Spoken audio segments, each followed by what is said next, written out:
एक मुंह और दो कान का अर्थ है कि अगर हम एक बात बोले तो दो बातें सुने भी। बेवकूफ की अकल उसकी जुबान के पीछे होती है और अकलमंद की जुबान उसकी अकल के पीछे होती है। हमारी कितनी ही ख्वाहिशों के पीछे हमारी बर्बादी का सामान छुपा होता है, इसलिए कुदरत उसे पूरा नहीं करती और हम समझते हैं कि हमारी प्रार्थनाएं स्वीकार नहीं हो रही हैं। जानते हैं बदनसीब कौन होता है? वो होता है जिसे अपने ईश्वर से प्रार्थना का समय ही ना मिले। मंजिल पाने का यकीन ना हो तो वो सामने होकर भी नजर नहीं आती। यकीन होना ही आधी कामयाबी है। दुनिया की सारी मुश्किलें हल हो सकती हैं अगर हम एक दूसरे की बात करने की बजाय एक दूसरे से बात करें। गिरगिट माहौल देखकर रंग बदलता है और इंसान मौका देखकर।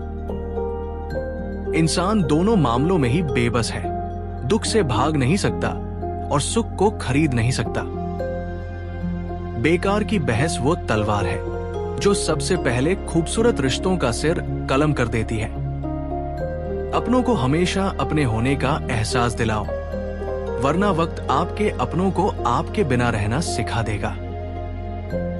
लोग अक्सर नर्म लहजे से इतनी सख्त बात कह जाते हैं कि उनके लफ्जों की तपिश भूलने में एक उम्र लग जाती है। अगर आप सीखना चाहें तो आपकी हर गलती आपको सबक देती है। अपने सिवा कोई अपना नहीं, अपनी कदर कीजिए। रब से सब्र की जगह सुकून मांगो, क्योंकि सब्र किसी चीज को खो देने के बाद हासिल होता है, पर सुकून हासिल करने के लिए कुछ खोना नहीं पड़ता। जब यह पता चलता है कि जिंदगी को कैसे जीना है, तब जिंदगी अपनी आखिरी सांसों में होती है। अगर इस दुनिया में खुश रहना है तो ये बात जान लो कि तुम्हारे रोने से किसी को कोई फर्क नहीं पड़ता। अगर जिंदगी में बुरा वक्त ना आता तो अपनों में छिपे गैर और गैरों में छिपे अपने जाहिर ना होते। बहुत खामोश लोगों से बहुत उलझा नहीं करते। अपनों को जब किसी बात का एहसास दिलाने की नौबत आ जाए तो वो अपने नहीं रहते। असल मोहब्बत तो वो है जिसमें किसी के मिलने की उम्मीद भी ना हो और इंतजार भी हो। मोहब्बत अपनी मर्जी से खुले पिंजरे में पंछी की तरह बैठे रहने का नाम है। मोहब्बत वफादार की जिंदगी की दास्तान होती है और बेवफा की जिंदगी का एक मामूली सा पल। जब तक इंसान दूसरों की जगह खड़ा ना हो, उसे पूरी बात समझ नहीं आती।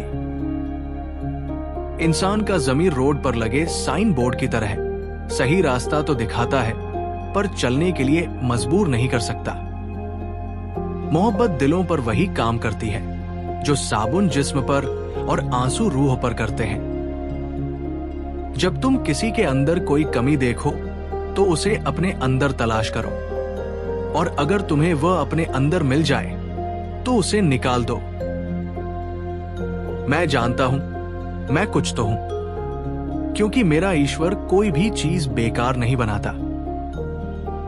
पूरी जिंदगी हम इसी बात में गुजार देते हैं कि चार लोग क्या कहेंगे। अंत में वो चार लोग बस यही कहते हैं, राम नाम सत्य है। किसी का दिल दुखाने के बाद बेहतर होगा कि तुम अपनी बारी का इंतजार करो। इंसान की पहचान दो बातों से होती है। एक, उसका किया हुआ सब्र जब उसके पास कुछ न हो, और दूसरा उसका रवैया जब उसके पास सब कुछ हो। सुकून में जो साथ दे वो रिश्ते होते हैं, और जो दुख में साथ दे वो फरिश्ते होते हैं। मोहब्बत का मकसद सिर्फ पा लेना होता तो श्री कृष्ण आज श्री कृष्ण ही होते, राधे कृष्ण ना होते। हर चीज का एक बीज होता है। दुश्मनी का बीज है मजाक उड़ाना। बुरी बात यह है कि समय कम है, और अच्छी बात यह है कि अभी भी बहुत समय है। नियत नेक हो और इरादा मजबूत हो तो मंजिल को ढूंढना नहीं पड़ता। इंसान उसी तरफ जाता है जहां उसे जाना चाहिए। बेहतरीन लोग बेहतरीन नियत रखते हैं, जिसकी वजह से ईश्वर उनके सब काम सवार देता है और जिसके काम ईश्वर संवार दे, उसे कोई इंसान कैसे बिगाड़ सकता है? इंसान का सबसे बेहतरीन दोस्त ईश्वर होता है। बहुत जल्दी मान जाता है, पुरानी बातें याद नहीं करवाता और कभी अपने दर से मायूस नहीं लौटाता। कागज की कश्ती थी, मिट्टी का किनारा था, खेलने की मस्ती थी और ये दिल आवारा था। कहां आ गए इस समझदारी की दलदल में? वो नादान बचपन ही कितना प्यारा था। फिर मिलेंगे दोस्तों अगली वीडियो के साथ। तब तक के लिए अपना ख्याल रखना और हमेशा मुस्कुराते रहना।